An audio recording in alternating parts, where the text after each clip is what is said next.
Hey guys, I've put together this little presentation. I spent a few hours over the past couple days just putting together a list of things that I think would benefit every inspector in the field to either learn or take a moment and relearn to kind of help everybody get on the same page of what's expected and what needs to be done. I'll go into detail on diaries, MRRs, pay records, and tickets. And so let's get started. All right. So, daily diaries, and yeah, I'm just going to go down the list on these. They are called daily diaries for a reason. They need to be done daily. It's fairly obvious. You can't wait a week and go back and do these. You can have the best mind in the world. You're still going to make mistakes. Things are going to fall through the cracks.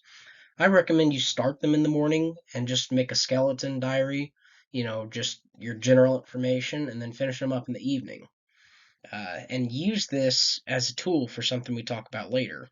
All right, so here we go. Nobody can remember what they had for breakfast several weeks ago, and detailed daily operations and quantities are even more difficult to remember. That's what I was saying. Nobody can remember this stuff, so that's why you should go ahead and do it. All right.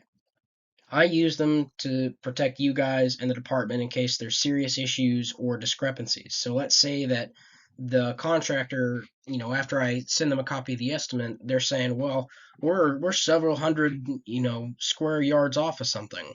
I can go back and look at your diaries, get my quantities, I can get my what, when, why, and where, and say, "Okay, well that's not what so and so got," and I trust his field measurements before I would take the word of the contract because we can't just go off of word of mouth for this stuff.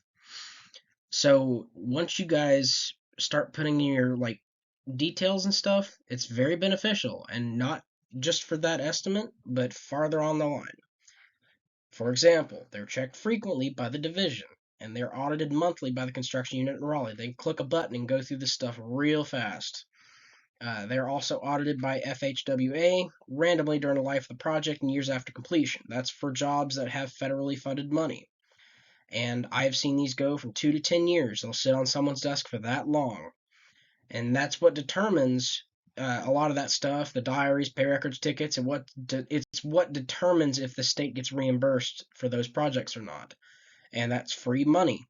So the more money the state gets for those, the more projects they can do. The more projects they can do, the more inspectors they can hire and keep hired. All right. Okay. If you're trying to enter in a diary for a subcontractor and they're not showing up as a contractor in your little drop down list, call your office tech, call your resident, call your assistant resident, anyone.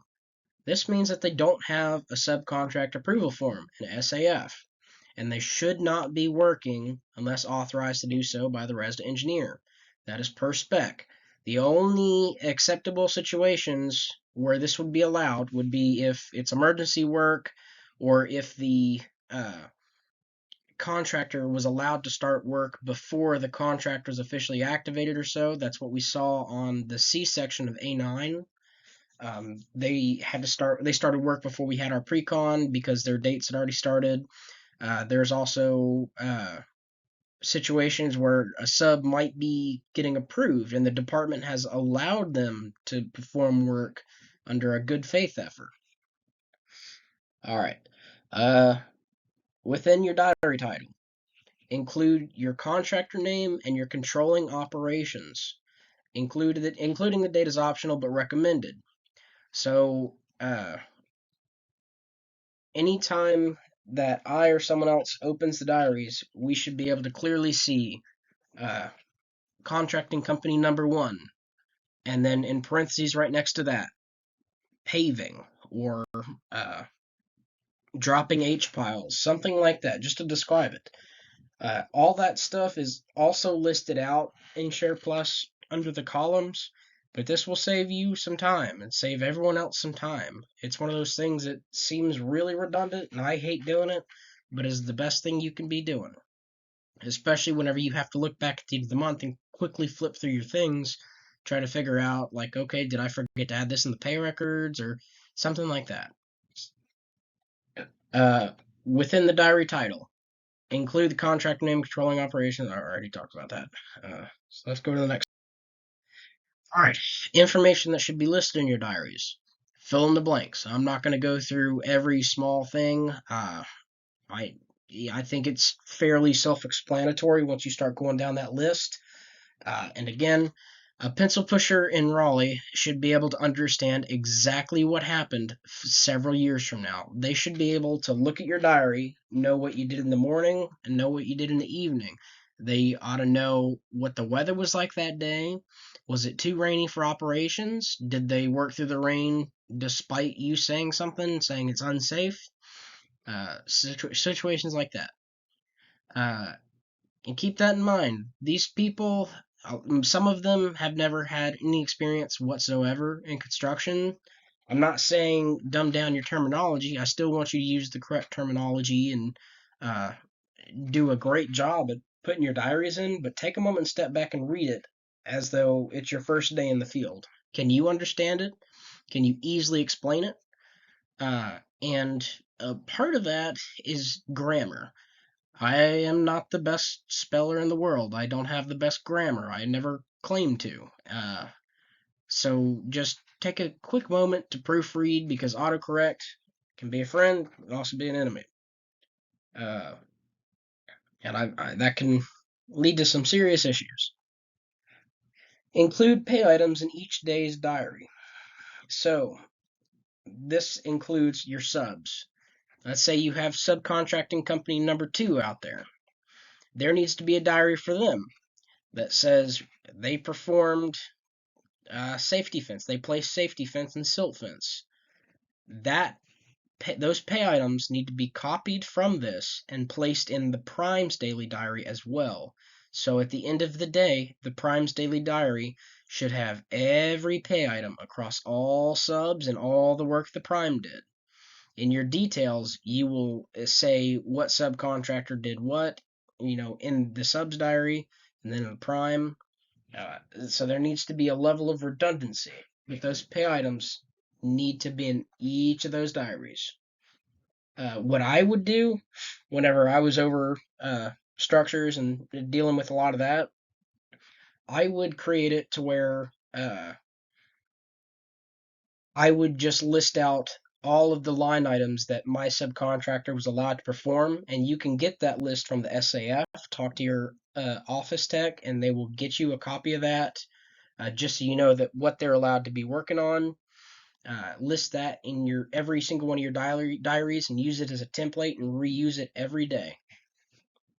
So let's say that your sub is over line items uh, 10, 11, and 12.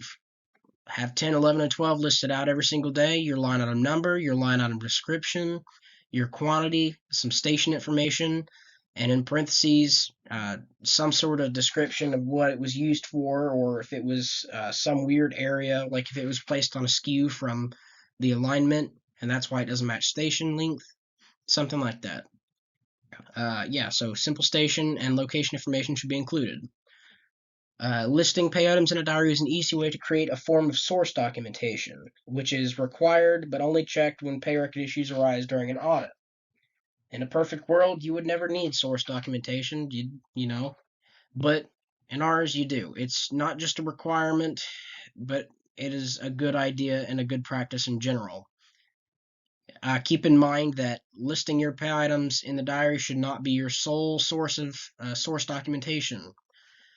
It used to be it would be a separate set of physical workbooks that the inspectors would keep on site. They would be filling them out as well as the pay records, and it would just have more drawings and more information in it should the pay records ever come into question. Nowadays, what most inspectors do is they keep a running total of every line item in a new sheet for each month in Excel. And I recommend that the lead inspector be responsible for this because you've got multiple inspectors putting in different diaries and different pay items.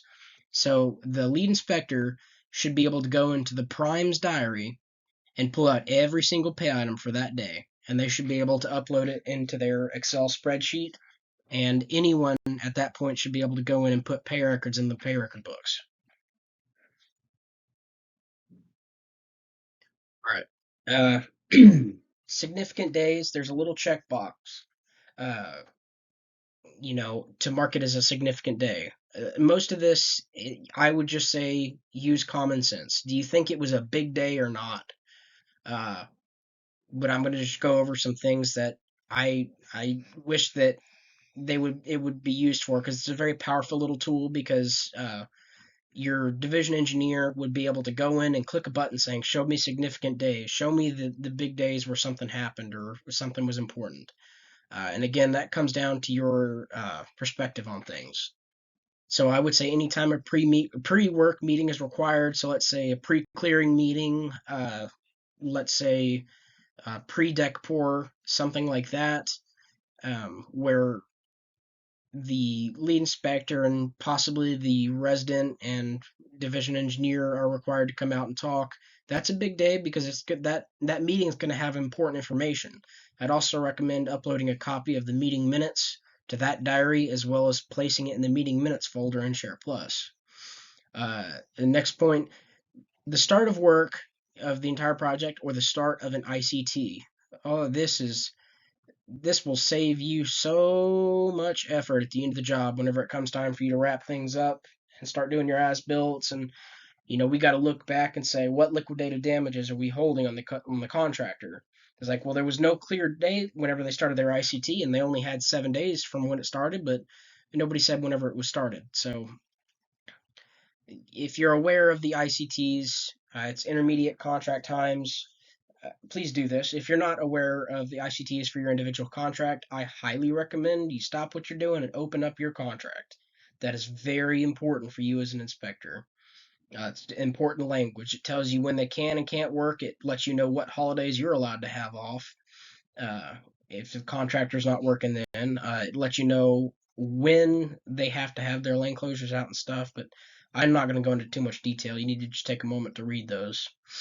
Again, okay, so anytime there's a big meeting involving multiple agencies or contractors, uh, this is the kind of what I was talking about before, especially now that we have special permit conditions on a lot of contracts, more so with the A9 corridor that we're working on. It's important to mark that as a significant date, because you want to know and you want to keep track of who's coming out to your job site and who's looking at it. When was the last time they saw this? You set goals in those diaries as well, saying, well, they saw that they had these issues with the safety fence. We need to go ahead and have that up by next week. And then you can go in and document whenever it is fixed and say, we fixed this. And you can even come back in this diary, your original diary, and edit it and say this was fixed on 5 days from now or something.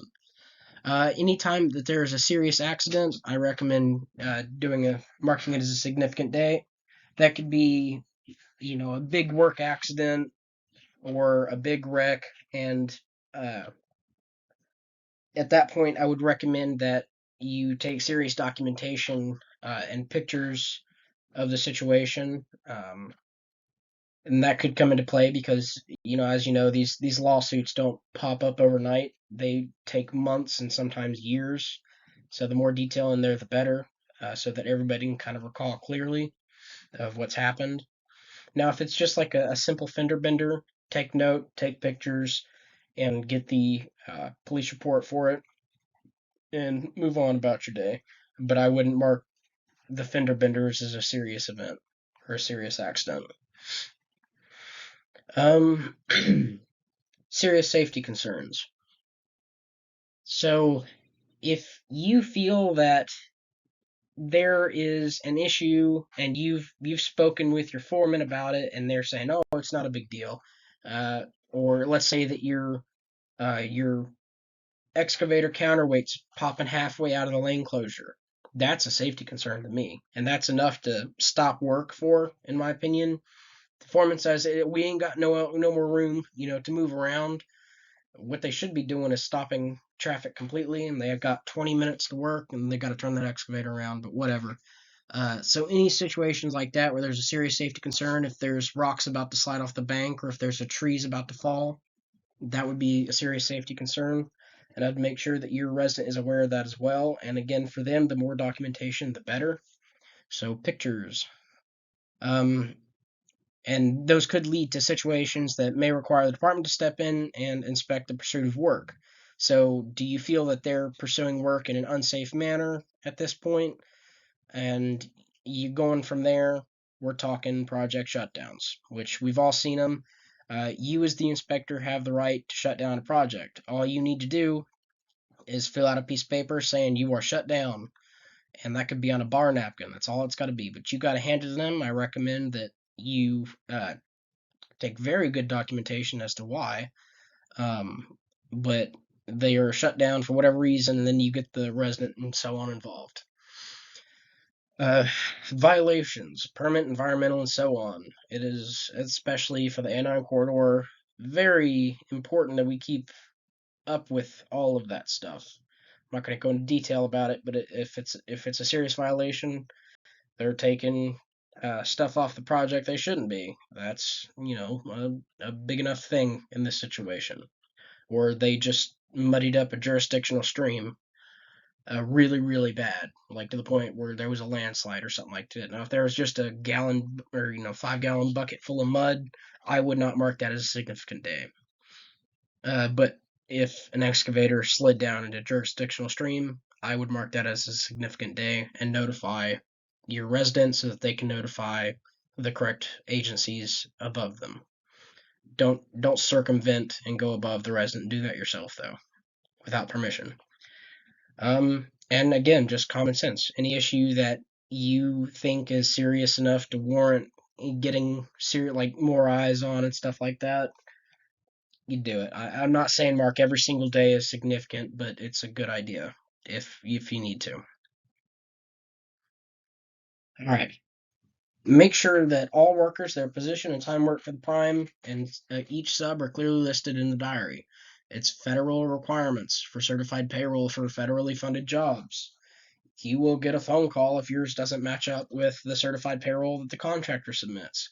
I recommend that whenever you're starting your diaries in the morning, and I talked about this earlier, you get up with your foreman. You ask him, how many guys are you going to have today? You get those guys, you get their positions. At the end of the day, you talk with your foreman and say, or just ask, how many hours did everybody work? Was everybody here the entire time? Who took 4 hour lunches? Uh, Stuff like that. And then by the end of the day, you should have that filled out perfectly, and you should be in agreement with your foreman. Um, Fill in the blanks. Again, accurately record all equipment, safety hazard, weather conditions, so on that the diary asked for. Didn't mean to put that in there twice, but I guess it's twice as important. And well, I guess more so, especially for safety hazards, equipment. Well, all of this is important, but imagine you have a huge crane or you have a pile hammer out there. It's equipment that they had to send submittals on. So it's equipment that was approved to be on the job. So they can't just replace it with some crappy John Deere rental that they got down the street. It has to be the exact same stuff. And so this kind of helps you keep up with what's out there and what needs to be out there. I've said it probably for every single one of these, but a picture. Take pictures. Lots and lots of pictures. Someone's staring at hundreds of these a day. A picture will brighten them up. Show them a green bush or something, but it's worth 1,000 words. You can save time describing something with a single picture. I'm not saying don't describe things, don't put detail in, but pictures will help you. It's not a big deal. It takes a second. Your little magical tablets have a camera built into them. You just click 2 clicks of a button, and there they are.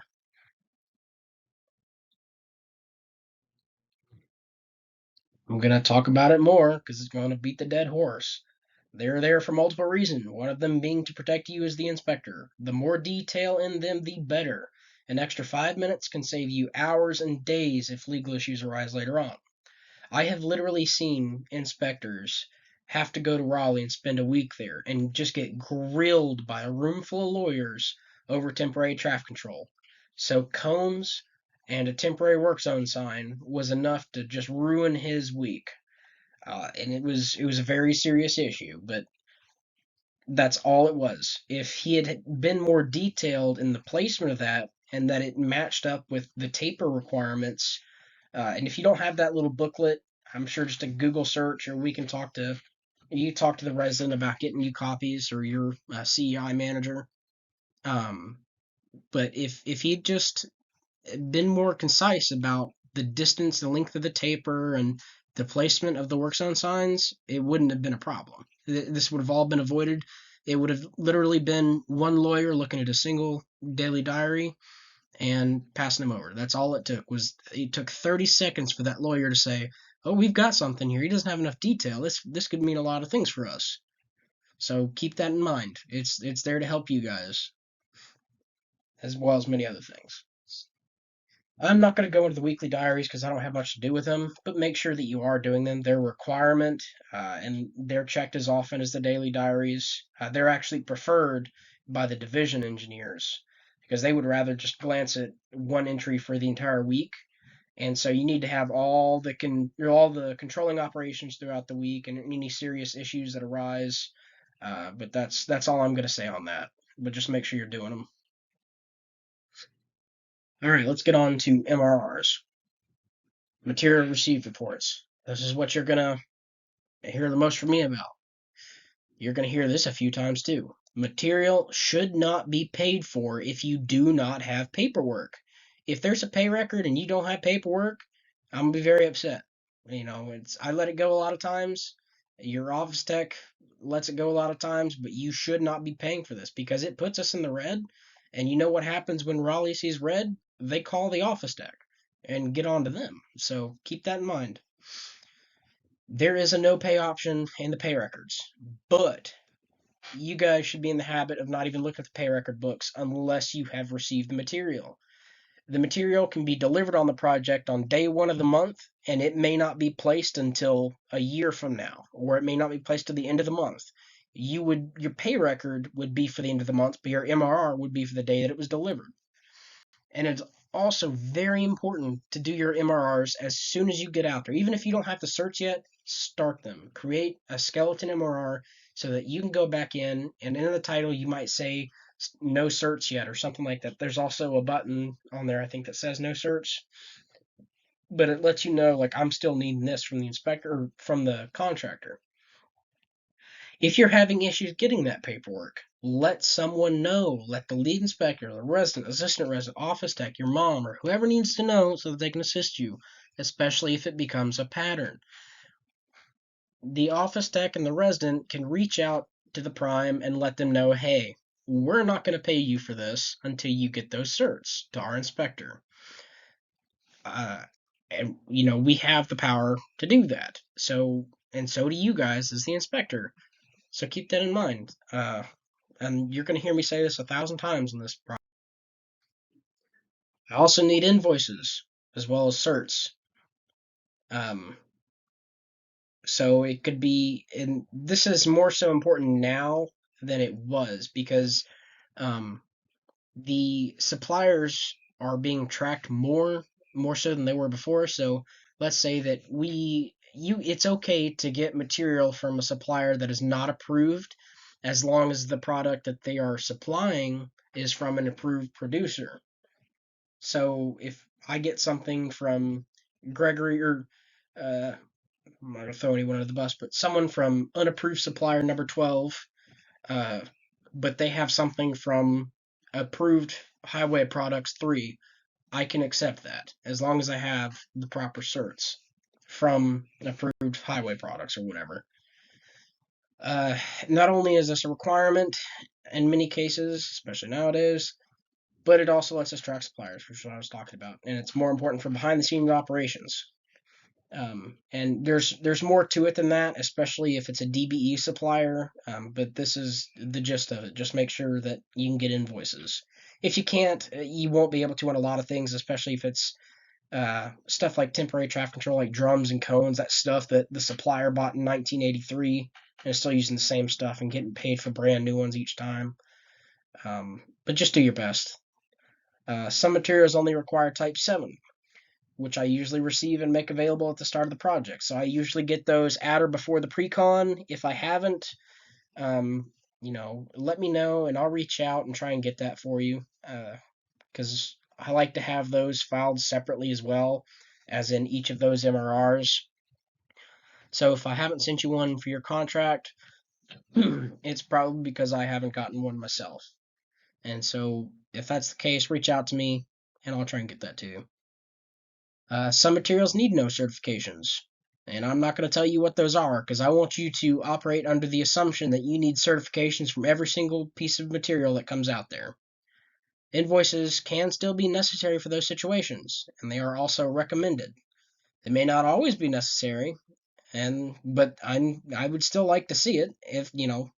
If I can't get those, I can't get them. Whatever. I'm not going to lose any sleep over it. Uh, but yeah, it is better to receive more material than you need. So let's say that your contractor ordered 10,000 linear feet of safety fence, and your contract only called for 500 feet. Well, they give you and they're using this across several projects, but they give you the invoice and the cert to cover that 10,000 linear feet. You receive that 10,000 linear feet, and then we will put it in high cams because then you will never have to receive any more safety fence on that job probably. Because you remember you only needed like 500 for the contract, so that's good. Now, if it's a more serious product like um, precast or something that requires an alt ID, that would be a different story, and that would also kind of raise a red flag if we're receiving more of those than we need. But that's a special situation I'm not going to go into. All right. Some materials need first done field inspection reports done by M&T on site. Please call and email the M&T representative for your area.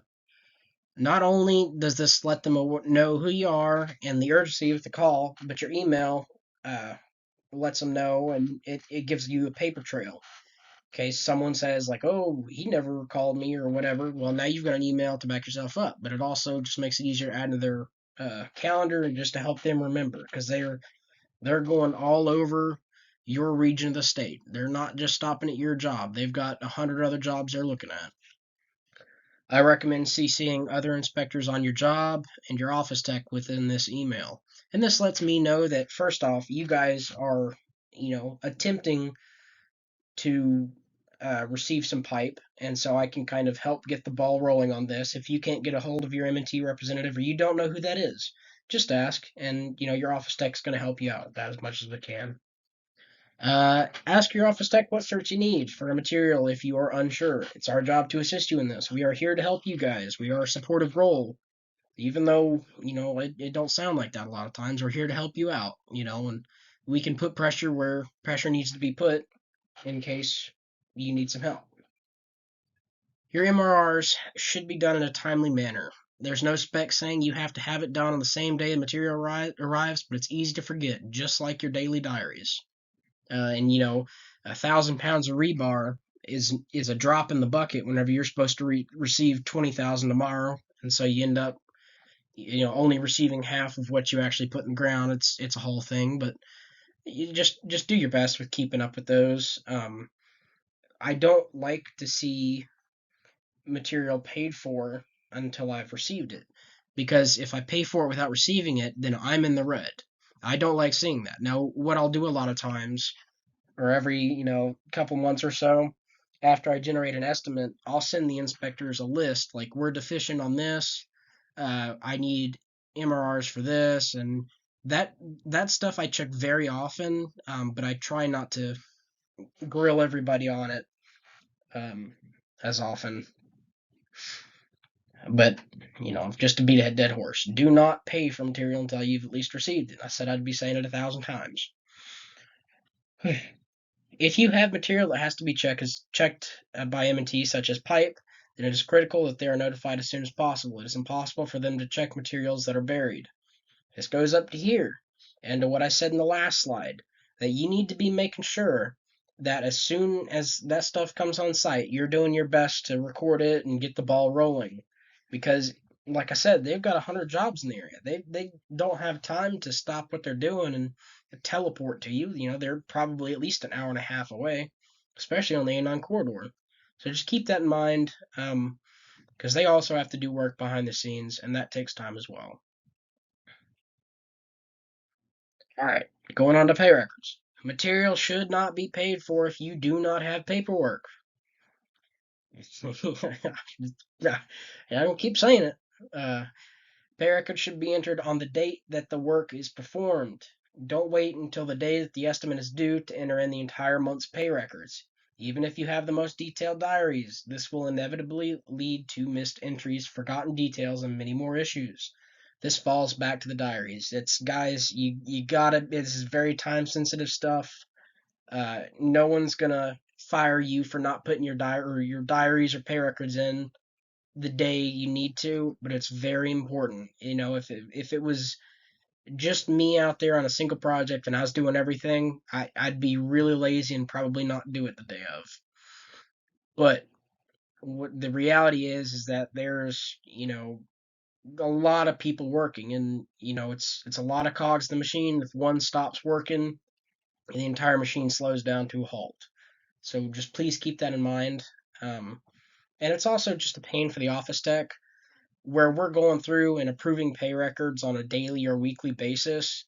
When we get to the end and we find out that we've got to go through and review and approve like 150 pay records, we're not going to have a good day, and nobody wants that. Uh, all right.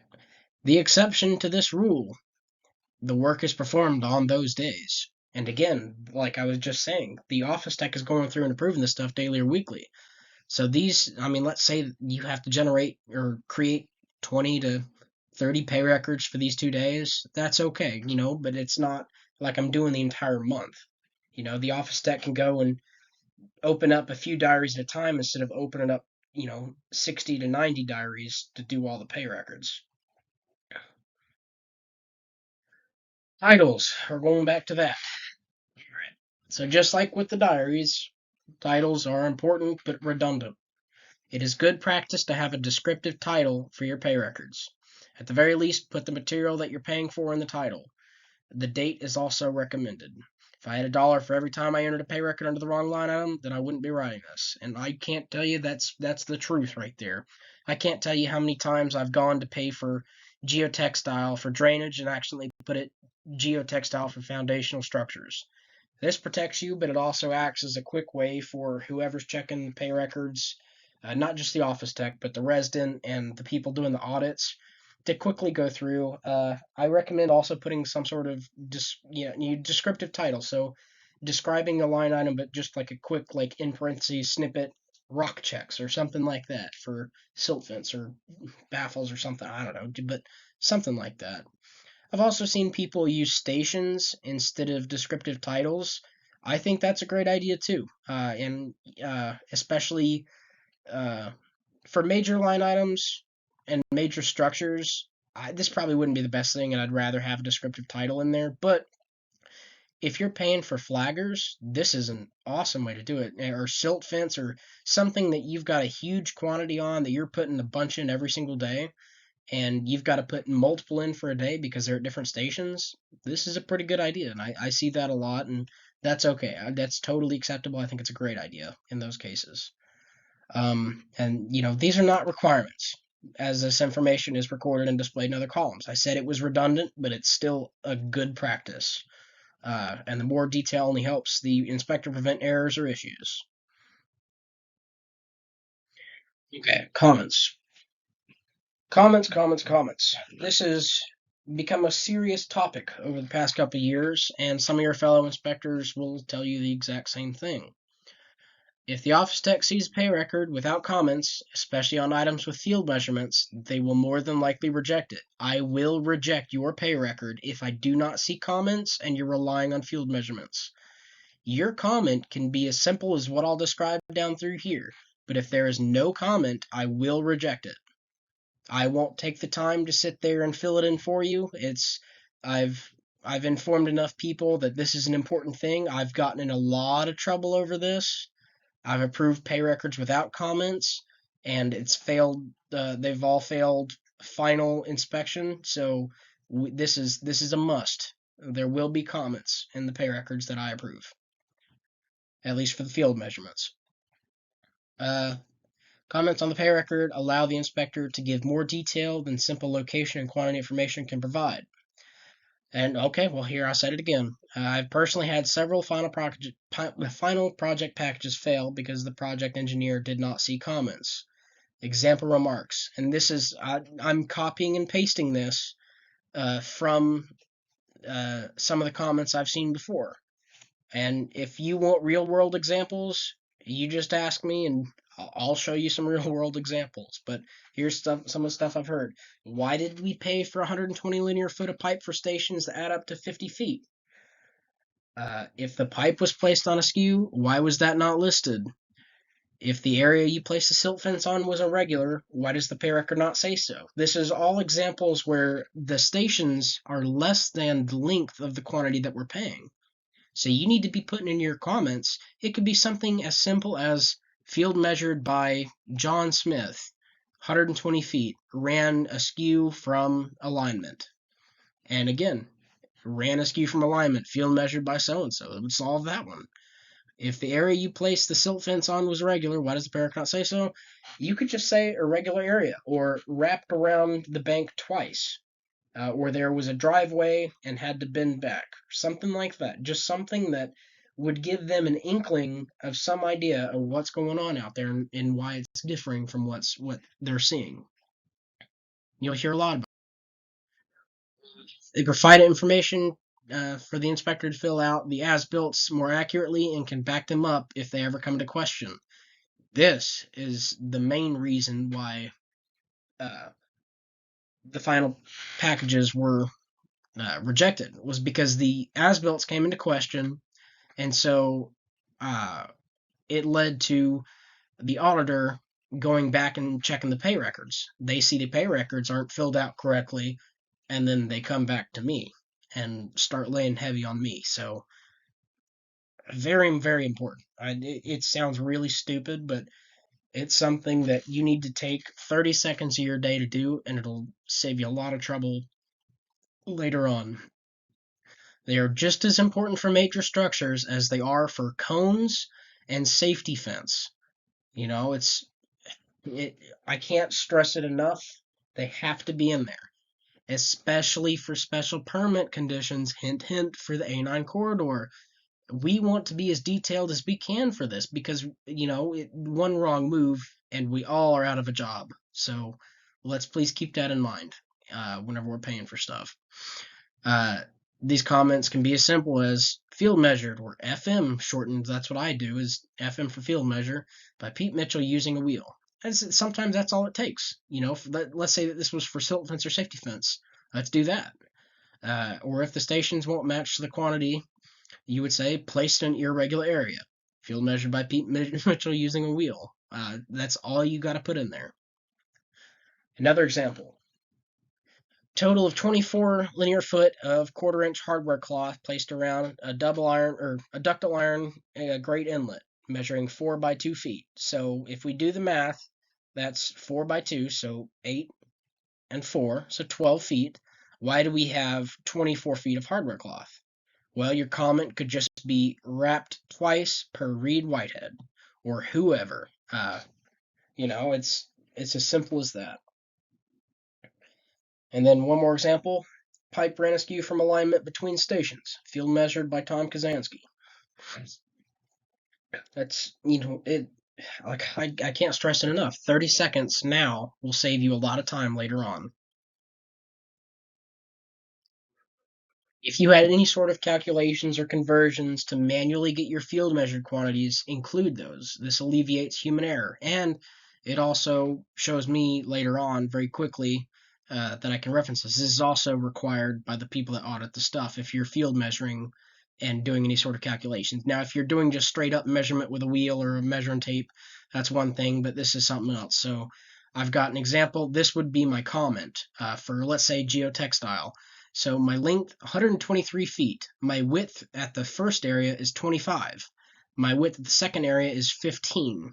My average width overall is going to be 20. So I'm going to be using 20 as my width. So 123 times 20, 2460 square foot.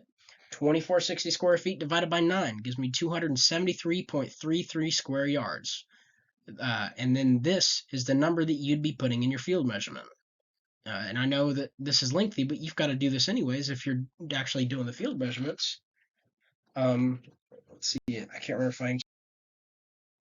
Okay, so going from our calculations, Pictures and attachments. Just like with MRRs and diaries, SharePlus allows you guys to upload pictures and attachments. Use it to your advantage. This is a really good tool, and it's something that, uh, I mean, other than using the physical like books before, we've not had. And so uh, you can upload any drawings, photos of the items, calculation sheets, Excel sheets, and so on. This can help you cut down time by putting information in Share Plus. I do still ask if you upload pictures of your calculations or drawings, field measure notes, whatever. Refer to them in the comments. Here's an example: soil nail verification test performed by Sturdy Wall Company. Please see attached tests and drawings. Or field measured by Nick Bradshaw. See attached calc sheet. That'd be perfect. And again, that saves you time put in your calculations after you've already done them twice. So just remember that. And I mean, you've got like sketch doodle apps or something on the iPad. If you want to use that in your drawings, I'm sure you could take a screenshot or whatever and upload those. So there's you an idea. Let's go on to the next one.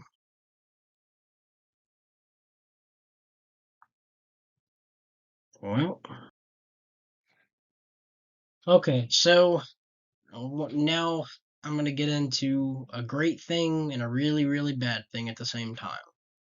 So, with the introduction of the Share Plus Pay records came the automatic station math function, where it does the math for you in a lot of cases. And now, for some of the field measurements, it won't even let you put in your field measured and field calculated conversions.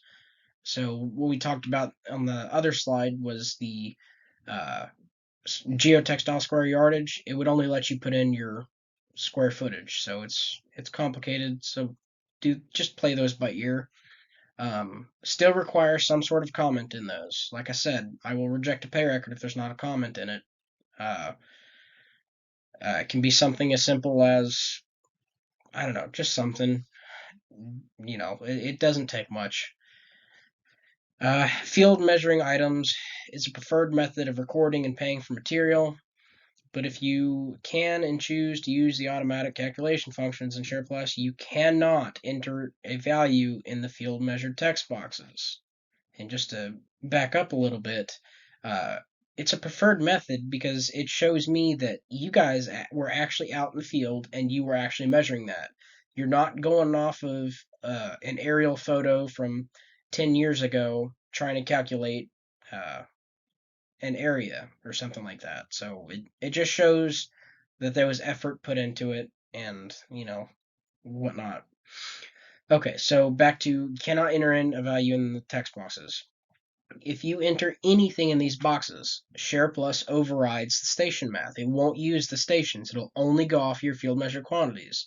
This is a huge reason why it's important to have your calculations in the comments, because I would say 4 out of 5 of your pay records, there's going to be this issue.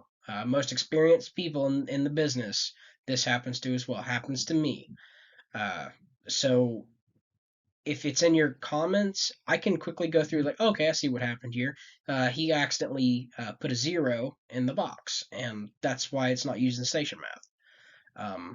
So yeah, if you enter in a 0 into the box, then it will ignore the stations and use 0 for your field measured quantity or dimensions. And I usually catch this when I go to approve it, and I get an error, cannot divide by 0. I'm like, well, there's no zeros. His stations are in there. Both of his widths, his length, his average depth, all of that's entered. What do you got 0 for? And then I'll see, oh, okay, it's got 0 in the box. I don't know if they fixed this, but I do know that your pay records come with 0 automatically populated in these boxes now. I would go ahead and delete that 0 out if I were you. Like I said, I don't know if they fixed it, but I've gotten so used to seeing uh, the field measure quantities in there that I have not really played around with that. So just bear that in mind. All right. Now we're off of pay records. We're getting into tickets. Inspectors are technically supposed to be filling out their tickets as soon as they verify the information on the tickets is correct from the plant. However, safety time and the operation may dictate that the inspector should wait until later. So it may not, common sense, I would say it's not that safe to sit there and look at your tickets in the middle of a a lane closure while you've got highway traffic moving around or trees falling all over you or something or other. And so it just comes down to common sense and just making sure you have good time management skills.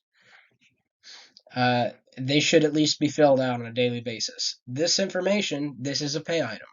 It's paid by ton, paid by ticket, but it is a pay item. It should be in your daily diary. Ergo, you will not have a completed daily diary without those daily totals for each of the materials that they're delivering out there. I mean, it just kind of speaks for itself. I know it doesn't happen this way. Things don't always run smoothly, and you may not receive tickets till well after the material is delivered. That's a big no-no, but it happens. It is what it is. I'm not going to argue about it. Could be happen for a variety of reasons. Detailed diaries can help you fill those tickets out well after the delivery date. It'll tell you what area they were working in, so you can assume certain stations and purpose for that as well. Material is free if we don't have a ticket. So if they waited till about a week after they placed that material, uh, and they didn't get you those tickets, that's one reason. I know people like to kind of pile them up and do them at the end of the week. I don't recommend that. It's a bad practice, but it happens. I won't touch the tickets until they're finished, though, until you've put all your information. Because if you hand me a ticket and it's not finished, uh, and I lose that ticket or it gets mixed in with another job because there was no information on it, then I'm the one in trouble. And I'm not really willing to throw myself under the bus about that. I've been doing it for years, and I just kind of figured out the game. So it is what it is. Okay, so the tickets need to be turned into the office tech as often as possible. They should not be handed in on the day or the day before the estimate is due, unless the material is delivered on those days. It's the exact same situation with the pay records, except these are a lot more time consuming for the office tech. I'll not go into the entire process, but it takes a long time and there's a lot to it. It's very tedious.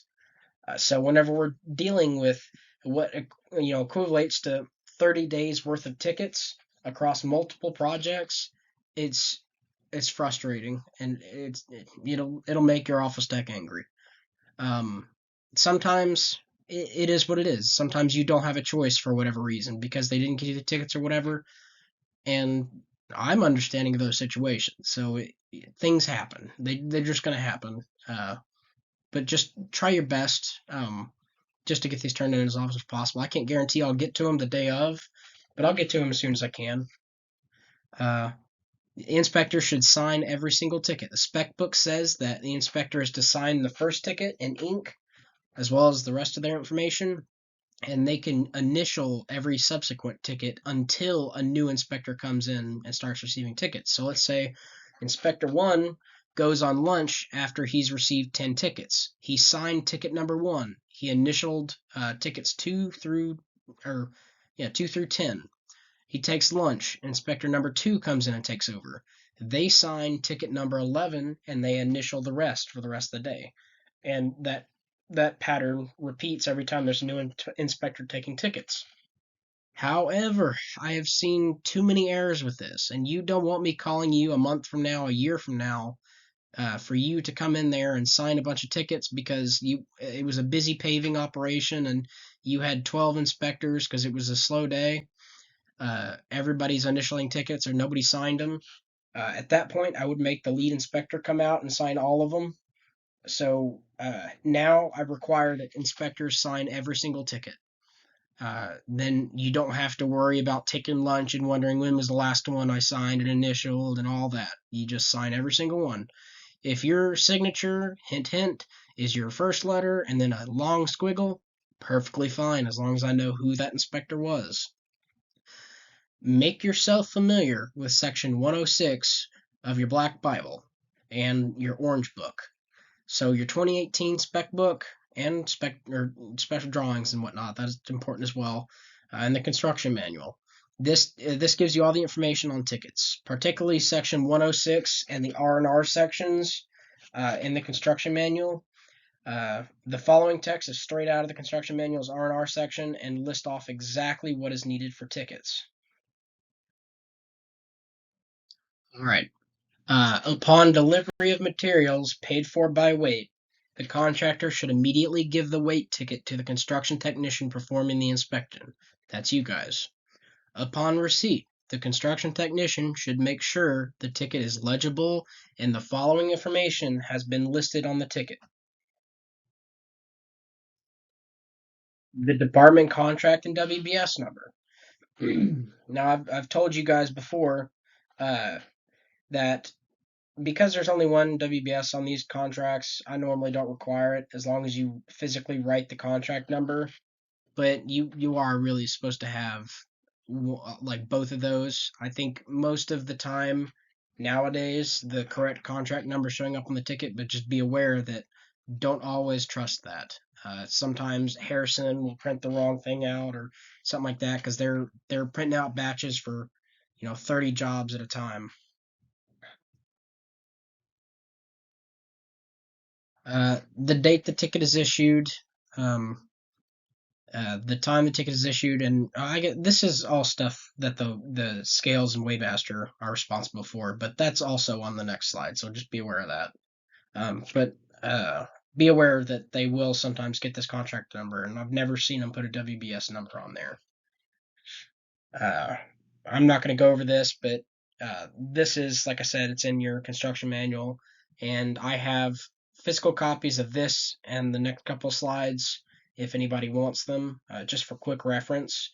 Uh, this, right, well, the slide after this is the more important one. So, when trucks with the same identification number are being used for by the contractor, care should be taken to ensure that sufficient additional information is noted such that the trucks can be distinguished from one another.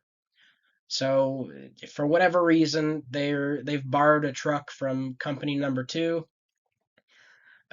Both trucks ended up with designation C123. You need to make sure that they can be told from one another. So that second one, I would call it LC123 for lease, but that's up to you guys and the contractor to really figure that one out. This is important. This is where it comes down to you guys. So upon determining that all required information has been furnished on the weight certificate, the inspector should then list the following information on the ticket: contract number, WBS number if it was not shown on the ticket. And like I was saying before, I normally am okay if you just write out the contract number, only if there's only one WBS in the contract, but you're really supposed to have that WBS number on there. Um, so yeah, just keep that in mind. Yeah, so if WBS element, if different from what was shown on the ticket, like I said, I've never seen them print a WBS. Maybe you guys have. I will sometimes see them print the contract number. It's just not always right. Contract item number by which the material will be paid, so the line item number, the location it was placed, so that's your stations, date it was placed, if it was different from the date the ticket was issued. So really, this is what you should be doing with all that stockpiled stone you get. Uh, but it is what it is. I usually just accept it if it says stockpiled, as long as you have your stations on there. Um, your signature, and this is what I was talking about. For you sign the first one and initial all subsequent. Ignore this because you are now required to sign every single ticket that comes to my desk. It cuts down on the errors. And again, I will say, hint hint, if your signature is just your first initial and a long squiggle, that's fine. Quantity reduction for unused portion of material, and the reason should be shown clearly on the ticket. So I'll talk a little bit about this, but this is like partial payloads, and just saying why we're only partially paying for it. The time the ticket is received for asphalt plant mix. So this is important if you're paving and stuff, not necessarily just for coarse and fine aggregates, because you got to know, like, cause you don't want your truck to time out before it gets there, so you want to make sure that's one of the first things you check whenever you receive the asphalt. Right. The inspector should include comments in many cases on the tickets. We're back to comments; they're just as important on tickets.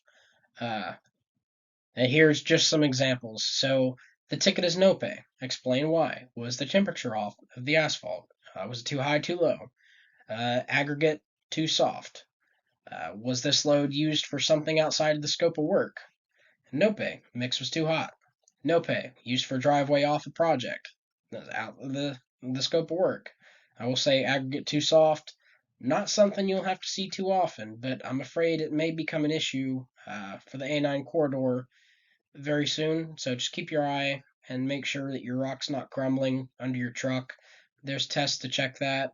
Your M&T personnel can help you with that as well. So feel free to contact them. That's what they're there for. Let's go down here.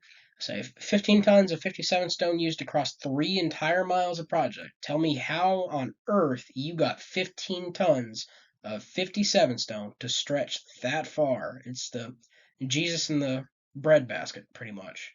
How was it used? If you just want to say rock checks throughout those stations that you put on there, I would accept that, and I have, and that's fine. Ideally, you would want to break down each of those station locations, but I can only enter in one set of stations. So, station, uh, not to 100 knot, rock checks, right, or whatever, or right and left. Partial pay tickets. Why are we only paying for half a load? And this goes back to what that spec was calling for. Partial pay ticket. Only needed half the load. Pay for 8 tons out of 16.5 ton, 16.45 tons. That's all you got to put for that. All right, that's the last of the stuff I was going to go over for. I just want to take a moment just to kind of mention uniformity. Everyone does things differently. Every office, every inspector. But it's important that as a project progresses, that there's a level of uniformity. And by that I mean everyone finds their groove. Uh, you know, not just personalities really. I can't think of the right word, but just make sure that everybody's in a rhythm, a pattern of behavior and recording these things. Everybody's starting their diaries in the morning, working together to complete them in the evening. You're communicating about pay records. You're communicating about source documentation. You're communicating not just with the inspectors and the office tech about this stuff, but also with the contractor. You want them to be in the loop. It's not us versus them. It's us with them. They're performing work and they need to be paid for it. And it's your job to make sure that they're performing work correctly. So we're working with them to make sure that we get a good final project or final product. And in order to do that, uh, we need to have good record keeping on our side. And so, uh, everyone needs to kind of be doing things the same. Everyone's going to have their own way of doing things, like I said, but there needs to be on some intrinsic level, uniformity. And that's a huge purpose of your construction manual and your black book and all that, is to ensure everybody's on the same page in terms of how to perform, record, and pay for work. It's a huge part of why I decided to make this little PowerPoint. Uh, and I've listed out that R&R section right here. So be familiar with your construction manual, your spec books, your actual contract language, your supplemental agreement languages, your subs that are on the job, your DB stuff like that. I know there's a lot to what you guys do, and it seems like they pile on more and more, each year. But it is what it is. We're all paid to be here. And I will say, I've mentioned getting this stuff in a timely manner for a lot of this, but one thing I like to say is don't take it home, and don't lose any sleep over it. Do it on the clock. Nobody, there's not a whole lot of things that are so time sensitive that you got to go home and after work start doing this stuff. We've got internet at the office. There's no need for you to have to bring that home to your family and whatnot. So, keep that in mind. We're all out here together, help one another get these things done, uh, and go on. And I'll make sure everybody gets a copy of this PowerPoint and a link to this as well. And you could also, I just got to this just by Googling construction manual NCDOT, and then go into the records and reports section. But that's all I have on this. And thank you.